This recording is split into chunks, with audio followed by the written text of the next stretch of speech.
एक बार MGD school है यहाँ, महारानी गायत्री देवी कन्या विद्यालय है ना, अजमेरी गेट पे, तो उसमें राजाओं महाराजाओं की लड़कियां पढ़ती थी, और राजाओं महाराजाओं जैसे जो सेठ होते थे ना अशोक जी, वे लोग की लड़कियां पढ़ती थी। तो एकदम मुझे बुलाया वहाँ भाषण देने के लिए। उन लड़कियों में 10वीं 11वीं तक की लड़कियां थी। तो साहब आप पधारो, किस विषय पर बोलोगे? तो मैंने कहा विचारों की दरिद्रता। क्या सब्जेक्ट दिया मैंने? विचारों की दरिद्रता, ये सब्जेक्ट मैंने दिया वहाँ। और फिर मैंने जाके वहाँ भाषण क्या दिया कि देखो दरिद्रता क्या चीज़ है, इसे आप लोगों ने कभी फीलिंग नहीं किया। महाराजाओं की लड़कियां हैं, बड़े बड़े सेठियों की लड़कियां हैं, और 10वीं 11वीं क्लास तक की हैं। इसलिए वास्तविक दरिद्रता क्या होती है ये तो आज तक आपने देखा नहीं। आपकी हालत तो वैसी है कि जब महारानी इंग्लैंड में विक्टोरिया के सामने बहुत भीड़ आई और नारे लगा रही थी, तो विक्टोरिया ने पूछा क्यों लोग चिल्ला रहे?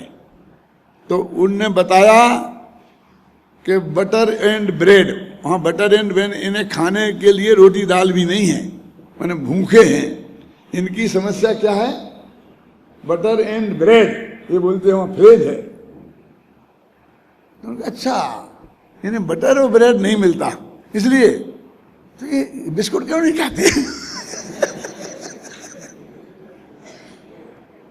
क्या जवाब दिया? ये बिस्कुट क्यों नहीं खाते? साहब बटर एंड ब्रेड मतलब सबसे सस्ती चीज, वो भी नहीं मिलती, इन्हें बिस्कुट कहाँ से मिलेंगे? लेकिन वो महारानी ये सोच ही नहीं सकती थी।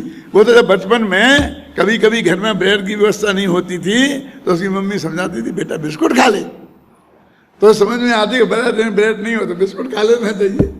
तुम्हारी ये हालत है, और दरिद्रता तुम समझ भी नहीं सकती हो। लेकिन मैं ये कहता हूं कि विचारों की दरिद्रता, इसके बारे में मैं तुम्हें बताना चाहता हूं। मैंने कहा कि महात्मा गांधी ने ये जो ड्रेस पहनी, उसके पीछे कोई चिंतन है, कोई विचार है। उनने कहा कि मैं उस देश का प्रतिनिधित्व करता हूं जहां की अधिकतम जनता, जिसके पास पूरे कपड़े, तन ढकने को कपड़े नहीं हैं, तो मुझे क्या अधिकार है कि मैं ऐसे कपड़े पहनूं? और उसका वो एक गांधी गीता पढ़ी आपने, संस्कृत में लिखी है गांधी गीता। उसमें लिखा है कि एक बार वे दक्षिण भारत में यात्रा कर रहे थे, तो एक बहन मैली साड़ी पहनी थी। तो गांधी जी ने उससे कहा बहन ये तुम बदल बदल के साड़ियां नहीं पहन सकती तो कोई बात नहीं है, लेकिन इसको धो तो लिया कर, क्योंकि वे सफाई पे बहुत जोर देते थे। तो उसने कहा तुम्हें क्या पता, मेरे पास एक ही साड़ी है, कैसे धोऊं? मैं रोजाना मजदूरी करती हूं, तब शाम को मेरा घर का चूल्हा जलता है। जिस दिन मैं साड़ी को धोती हूं 7 दिन में एक दिन, उस दिन मैं काम नहीं कर सकती, तो उस दिन मुझे उपवास करना पड़ता है। धोती कैसे हूं? जंगल में जाती हूं जहां नदी में पानी, जहां कोई आदमी ना हो, तो आधी साड़ी धोती हूं और आधी पहने रहती हूँ।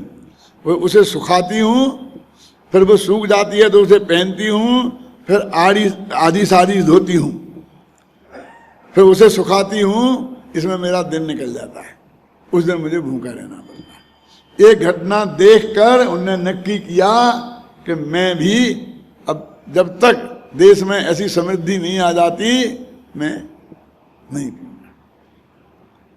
तो उनके वो देश में भी एक चिंतन था ना। उनने कहा कि मैंने गाय का दूध छोड़ दिया, क्यों? कि गौ माता की हम रक्षा नहीं कर सकते हैं, उन्हें काटा जाता है तो उनका दूध पीने का हमें क्या अधिकार है। फिर वो बहुत बीमार हो गए। बीमार हो, डॉक्टर ने कहा कि तुमको दूध तो लेना पड़ेगा, नहीं तो नहीं चलेगा काम। तो फिर मैंने कहा मैं तो नहीं लूँगा। तो फिर किसी ने समझू करके कहा बकरी का दूध ले लो, तो उन्होंने बकरी पाली, बकरी का ले लिया। उसमें लिखा आत्मकथा में कि जिंदगी भर में पछताता रहा कि मैंने प्रतिज्ञा तोड़ दी। कि कहाँ टूटी? गाय का दूध का त्याग किया। अरे बकरियां भी तो करती हैं। मैं तो जिस उद्देश्य से छोड़ा था वो उद्देश्य तो यहां भी वही की वही बात है। तो उनके पहनने में, ओढ़ने में, खाने में, पीने में कोई विचार था, नकल नहीं थी। लेकिन हमारे खाने में, पीने में कहीं विचार नहीं है, नकल ही नकल है।